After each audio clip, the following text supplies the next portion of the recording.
I love Genshin Impact, or at least I used to love it. I played the game when Inazuma was released, and from the first minute of it, I fell in love with the game. I never missed a day logging in the game for about 3 years and probably spent hours of my day in the game. I would have probably kept that long streak until the game reached its end. But then this was released. On May 22, 2024, Wuthering Waves was released by Kuro Games, the creators of PGR. And I was chatting with a friend a day before about it while we were playing co-op, and we were joking how Wuwa would be like a tower of fantasy where it tried so hard but it wasn't a hit. Man, I ate my words when I logged in. Everything about Wuwa was outstanding and impressive. The combat mechanics were fantastic. The open world exploration felt smooth. The bosses and those red auraed enemies fights kept me engaged and was actively, I'm gonna be honest, some were kicking my ass. And the character building system through the echo mechanic offered endless farming opportunities without the need for the energy limits to find the gear that I was looking for. It was such a blast, and for the first time ever since I got it, I didn't log in Genshin that day because I played Wuwa until the daily reset hit, and I thought I'd be annoyed because I was a free-to-play player, but I wasn't. I was alright with missing a Primo Gem or two that day. From my words, you'd think Wuwa was a perfect release. But no, it wasn't exactly a smooth beginning. Firstly, and the most glaring of the problems was the story. In an RPG, the narrative is extremely important to keep players invested. Unfortunately, after the major rework following the beta tests, the story felt underwhelming and extremely rushed. Characters are introduced abruptly, acting as if they've known Rover for a long time despite having little or no prior interactions with Rover at all. A clear example of this is both the initial characters Rover meets, which were Yang Yang and Chixia. Their first encounter with Rover is a concern for a stranger, and due to their jobs as patrollers, I can accept that as their first interaction with him. But after that, a little bit of talk here and there, an explanation here, a massive lore dump here, and then they act like Rover is an old friend to them by acting extremely close with him. They overpraise him for small actions, and yeah, no, there's no sugarcoating it. They were glazing the fuck out of him, and while it was flattering, I can't help but feel off put by it, because, well, it was unearned. They were just praising him for no reason. But after that, the rest of the cast that were introduced were, alright. They were good, I guess. Just not exactly a performance or standing ovation worthy anything. They were just decent. But there were two characters that I can consider the worst in the story.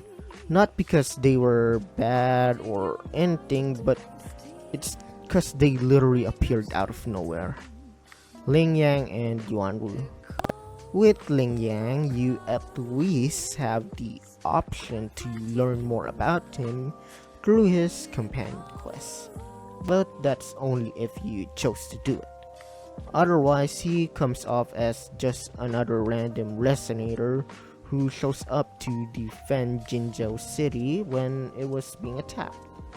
And Yuan Wu's case is even worse.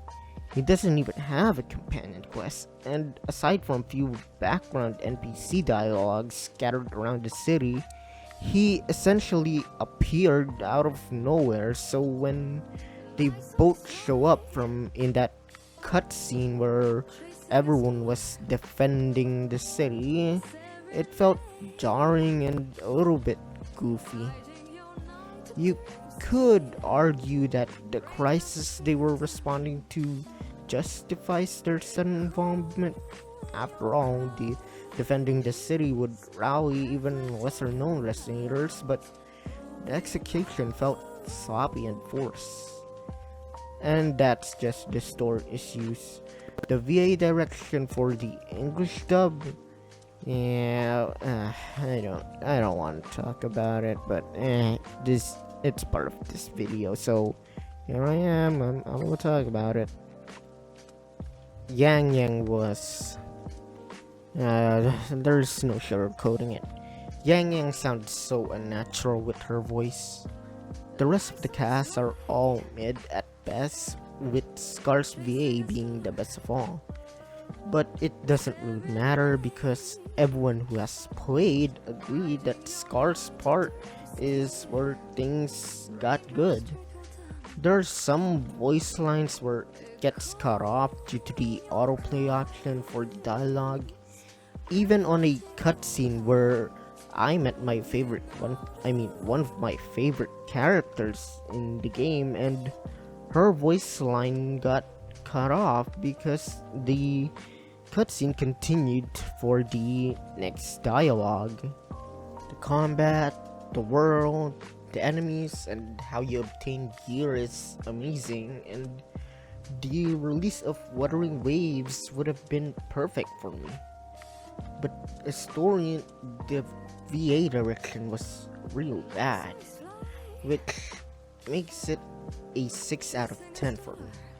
It could have been good, but man, it fumbled so hard with the story and the voice direction, and which saddens me because honestly, I was probably one of the few who enjoyed the 1.0 story, but it was just so bad that it it just stumbled really, and oh my god.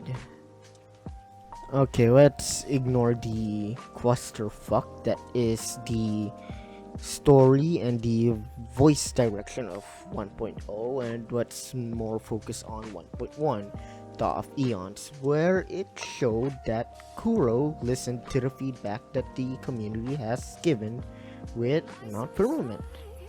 Mount Firmament is beautiful with its complete opposite contrast to Jinzhou's greenery and post-apocalyptic feeling to a snowy area where a tragedy did happen there with the ancient ruins around the island, but it was thriving with life, and it kind of fits due to Mount Firmament kind of being like the location where Jewish nest is located, which it can be explained why the island felt more alive. The music in 1.1 also felt better than the 1.0 music, in it's more serene that it fits the area while you explore the island. The voice direction for this update is an improvement from the poor VA direction back in 1.0. It didn't give me a wow, but it was decent, and it's an improvement from bad to decent, and oh no, it's good sign. And not only did the VA direction improve, the story improved as well. The take on Rover by the people of Hongzhen isn't immediately giving him praises or being friendly or respect, it's caution, which kind of fits due to how they were all attacked by the Fraxidus and are being more cautious, especially for strangers. The lore in 1.1 was also good, with the reveal of Rover's past title as the Lord Arbiter for the Sentinels. And I'm gonna be honest, it shocked me because I just thought Rover was just someone that the goddess from the beginning revived on a whim. But after that, I knew Rover isn't just some random, overpowered main character, and he had an actual connection to this world in his past. Which is probably where I got intrigued because I love an amnesiac main character whose backstory is a mystery to us but plays a big importance in the world, and we're trying to uncover it. And kind of like Wink from Breath of the Wild. I love those kinds of main characters. At the end of the story, Jiwei points Rover to the next location of his journey, which is the Black Shores. And I'm gonna be honest, it made me look forward to the next location that was going to be added. I mean, so all in all, the story improved significantly from the mid 1.0. If 1.0 is a 6 out of 10, then for me 1.1 is a 7 out of 10. Like, it's a good improvement. 1.2 in the Turquoise Moongrove is more like a filler patch for Wuthering Waves.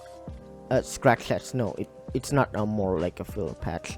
It is a filler patch with no lore drops whatsoever, but a major event happened in the patch with the Moon Chasing Festival, and all of the players were given a free 5-star unit, that is Xiang Liao.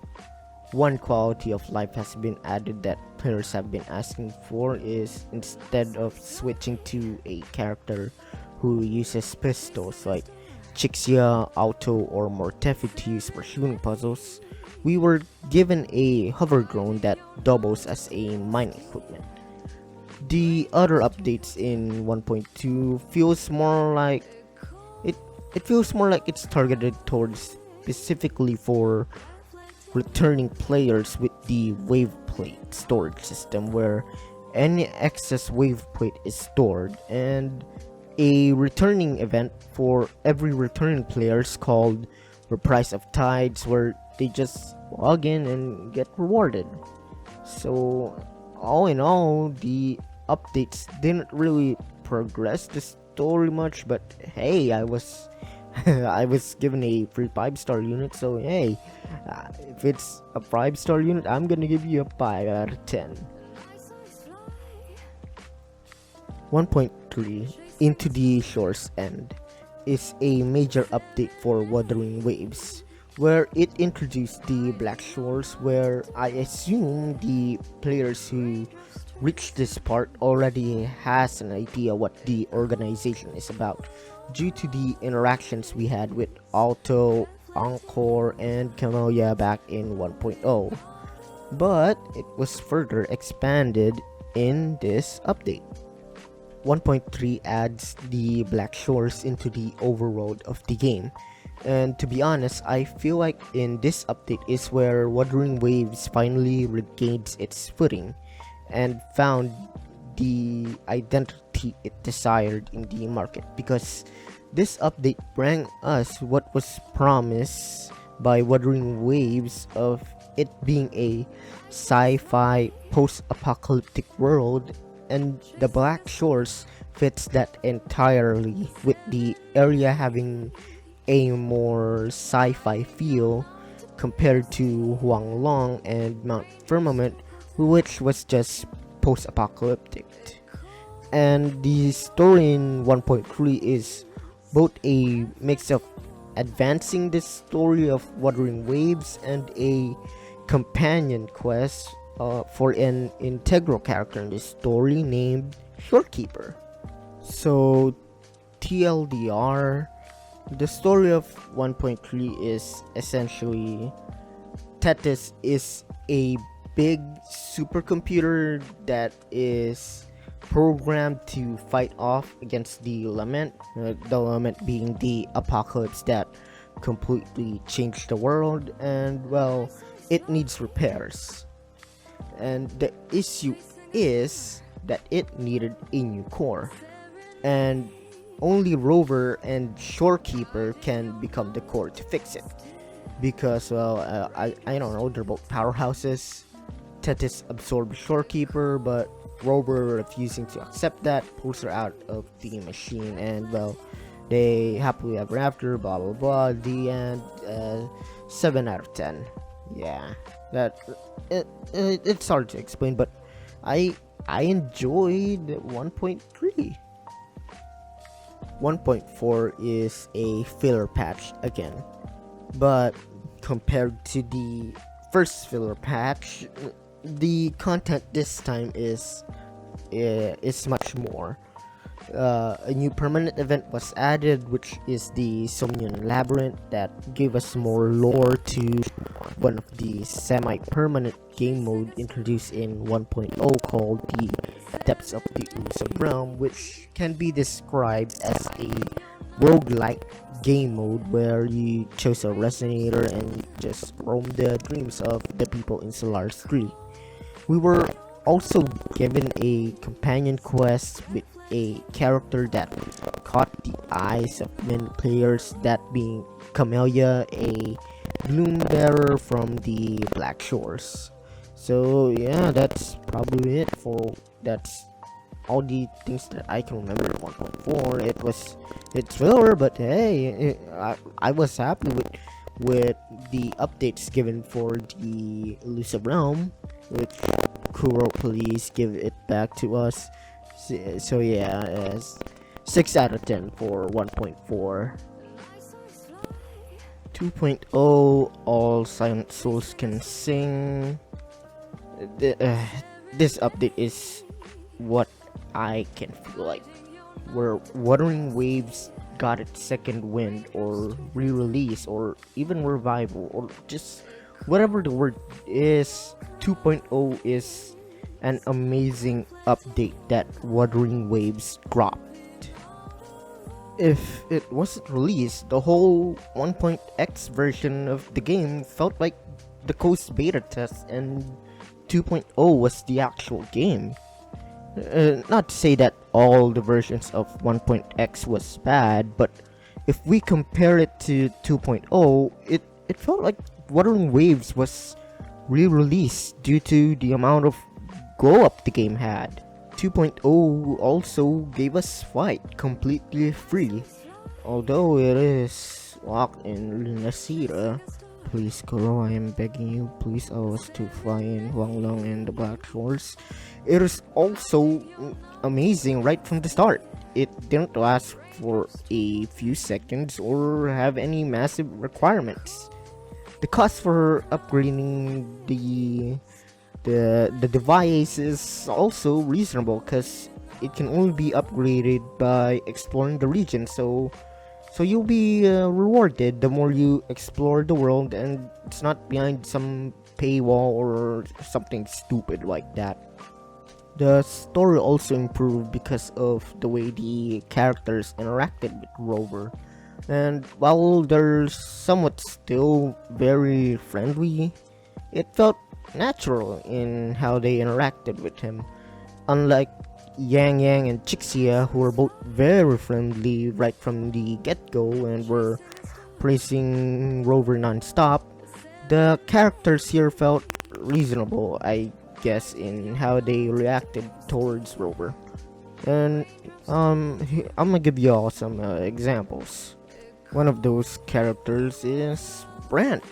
He saved Rover from the narwhal, and it kind of felt like he was just naturally friendly and open towards everyone, with his jovial, bombastic, and theatrical personality. That him saving Rover and becoming quick friends seemed realistic for his character.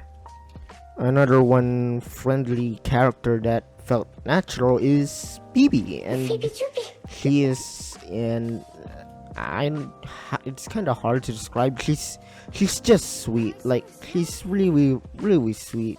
She's an acolyte for the order, which is totally not a cult. Don't mind me. It's not a cult, guys. Trust me, it's not a cult. It's a church, all right. It's not a cult. It's a church, all right.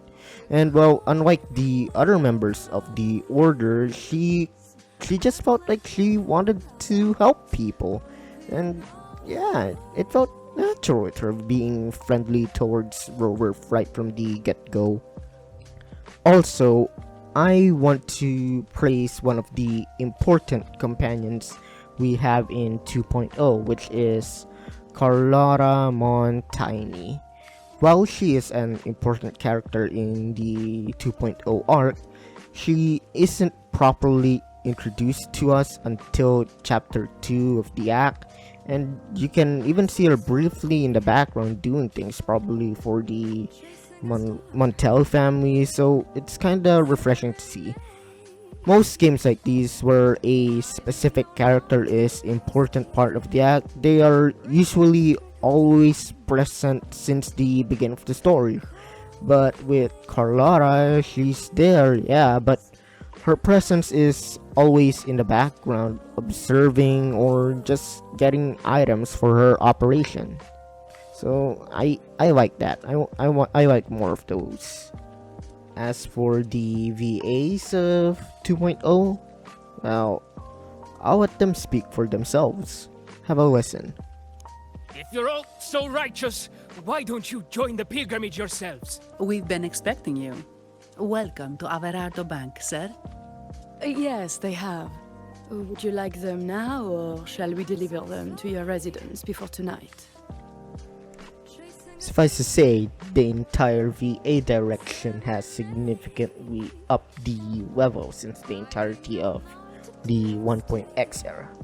Now, don't get me wrong, they're still fine, but this is way better. With such massive improvements from the release, some joke that 2.0 was Wuthering Waves' true release, while 1.x was the beta test disguised as a released version of the game. And while I love some parts of the 1.x versions, I kinda agree with their statements, cause man, 2.0 was so far above 1.x that, and I can't help but give it a 10 out of 10. 2.1, the Cerulean Bird Calls, is what a lot of players consider a filler patch, which I kinda disagree, cause some lore about the world was dropped, but that doesn't really matter. Like the previous filler patch, which was 1.3, I enjoyed this one. 2.1 added a permanent fishing event that is really similar to Dredge, and I love Dredge, which is why I spent hours of my time playing the fishing minigame, because I enjoyed it that much. And even now that 2.5 is right around the corner, I still play the fishing minigame because there's a shop that sells echo molds and I use it whenever I feel like it. Another addition that was added in this patch are the two new endgames. The first one is the Underwater Ruins and the Song of Death. The Oceanic Ruins Dead now? Alright. What's the name then? Wuthering Waves, huh? Well, I guess the name kinda fits, cause I'm gonna be honest, this was a wasted potential for a good endgame. I nearly have all of the characters except for Calculator, and all of them are decently built, but the game mode is just not fun. It could have been enjoyable if the AI for the enemies in the game mode actually fought, but they just run away from you. And while most of them do approach you, there are some enemies who are just separate from the group, and it just wastes your time for the next wave. The tokens in Whimpering Waves could have been fun, but all of them just boils down to you do more damage. An idea of mine to make these more fun is to do what they did for the character upgrades in the depths of the elusive realm, where Resonator's ability drastically changed. Let's say like this token, every time you use a resonant skill, it groups all enemies, or if you basic attack, a meteor falls every 2 seconds.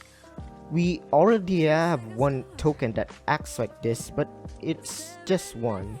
Just make these tokens more fun to use rather than this gives more damage, and this would have been fun and also improve the AI. They just suck in general. Okay, the next game mode that was added is the weekly resetting mode called Fantasies of 1,000 Gateways, and it's just a Timu elusive realm. On the bright side, we have a permanent roguelike mode, but it's too easy. If Whimpering Waste is a struggle to reach the criteria, then 1,000 Gateways is just giving us the win, which is not fun at all and feels like a waste of time. You can get some echoes here which you can mold to a specific set, but you can just go to a tacit field of that specific set you want, and you can get the same exact number of tuners, sealed tubes, and echoes at a much faster rate. The reason why this is a good thing that was added is because, well, you get a single pull every week, and I'm not gonna say no to a single free pull. My suggestion to make this mode more fun is to allow us, the players, to modify the difficulty of the game mode with something similar to the game Hades Pact of Punishment, where we can choose if enemies hit harder, gain more health, more will spawn than usual, bosses will have buffs, and just make it harder. Just allow us, the players, a choice to make this mode harder. And yeah, make it more challenging, make it more fun, then this will be a good game mode. So all in all, for me, 2.1 is a 7 out of 10. 2.2 is a story patch of absolute cinema. The start was good, the pacing is bearable, the presentation is amazing. Some players critique that locking the story on Spectral Rover only was a mistake. I don't really mind myself because I am a filthy Rover main, but that doesn't really matter because at the end of the story, Rover became an entire team all by himself by using all of the attributes he has gained so far all at once, which gave me a taste of power. At the end of the MSQ, we are given 2 5-star goodies. One is Aero Rover, which is a good unit for my Chacona and my Cartwheel. The other one is Blood Pack's Pledge, a weapon designed specifically for Aero Rover. Now, if you don't use Aero Rover or Rover in general, Blood Pack's Pledge is a visual upgrade from our level 1 blade that Rover uses in cutscenes, cause after this MSQ, I don't see Rover using the level 1 Tarot Sword or whatever that thing is called, and instead just uses Blood Pack's Pledge for every scene he is seen using his sword, if that makes sense. As for the map in 2.2, Boris Waters was a little bit deserted in my opinion, but I can overlook that because Avenolium blew everything out of the water in how beautiful it is. The event in this patch were also fun with the usual rewards, but the outlier in this patch is the virtual crisis, which in my opinion should become a permanent endgame mode content from how fun it is, as the difficulty of the mode can be configured by the player, as something similar I suggested for the Fantasies of a Thousand Gateways. Let us players choose the difficulty. If you want it casual, you can do it casually, or if you want to be an approaching storm, it's up to you. So for me, 2.2 is a 8 out of 10 because I enjoyed it real much, and the feeling of using all of Rover's attributes at once is such an high that I'm probably still gonna chase that dragon. Please Guru Games, let us use a full Rover team. I want to feel that thrill again, please. Thank you very much, please. I'll do anything. I'm gonna give you my wallet if you want. 2.3 Anniversary Patch, baby. A lot of players look forward to this patch, myself included, because this is the first anniversary of a game that is loved, and the community was expecting tons of rewards for supporting the game. And well, we did get some rewards, but not in the amount we expected. Sure, we got a free wing skin, but the amount was too little in the community's view, and I kinda agree with that. Core compensated with the community by giving a free tent pole, but even then, some say it's still not enough for an anniversary patch. For me, the entirety of 2.3 was that it is a bad anniversary but a decent patch.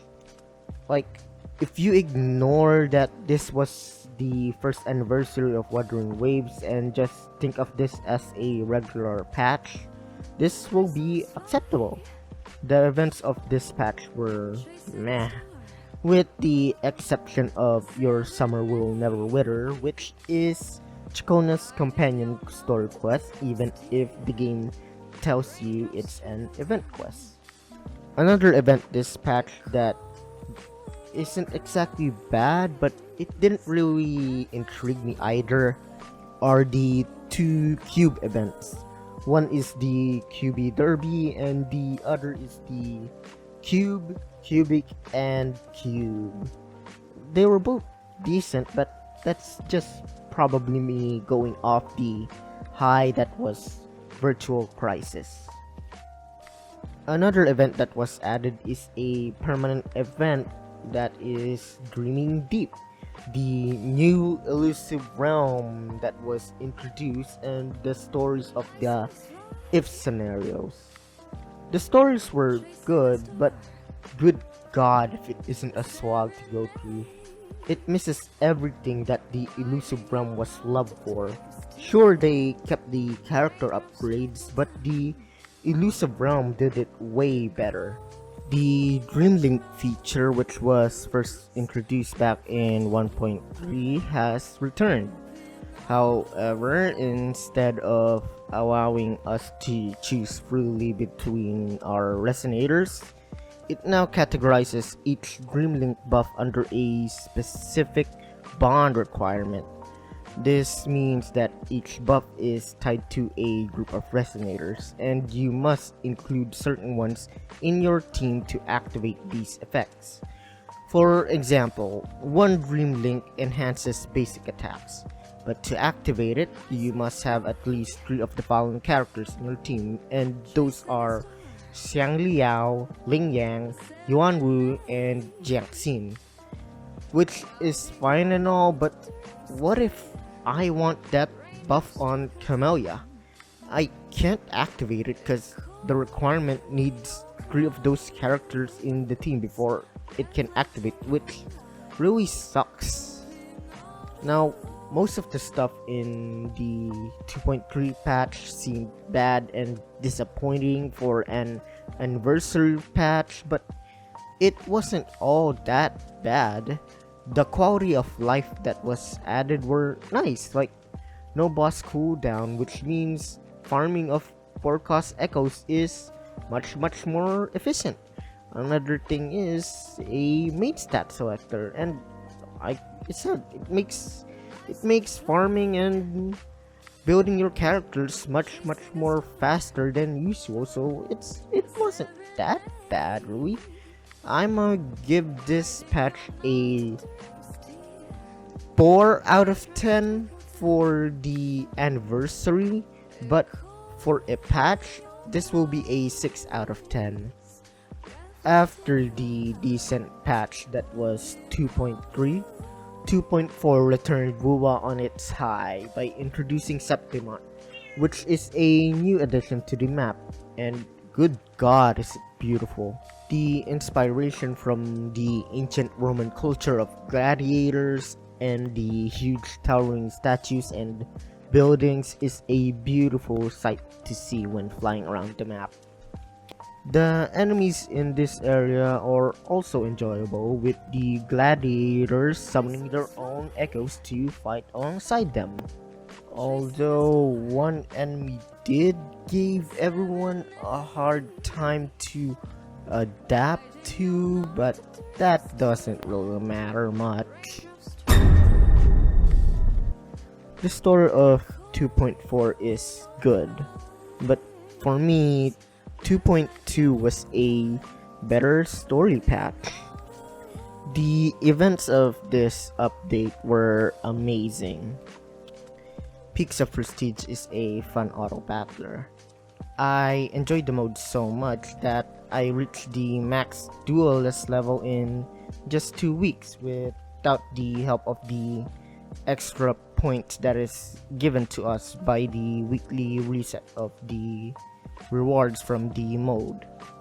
The other event in this patch is a returning one, and an event that I deeply enjoyed, and that is Virtual Crisis, but this time it was more challenging than before, and I welcome that greatly.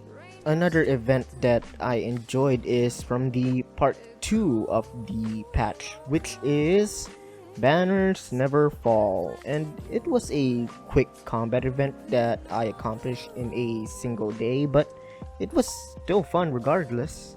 If you don't care for my thoughts and just here to see what I think about the patches of the entirety of Wuwa until now, well, here it is. I won't stall any longer.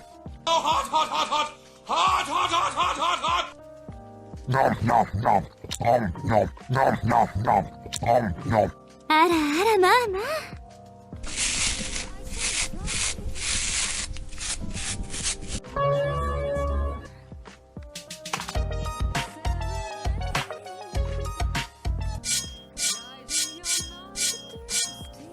It was perfect. Perfect. Everything, down to the last minute details.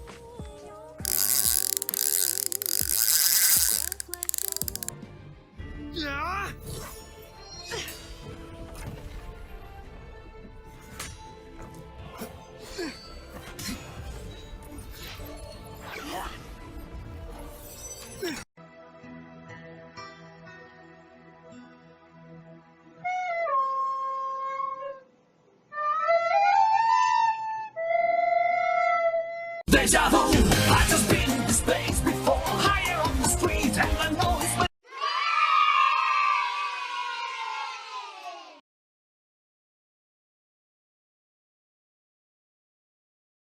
Think fast, Chuckle Nuts!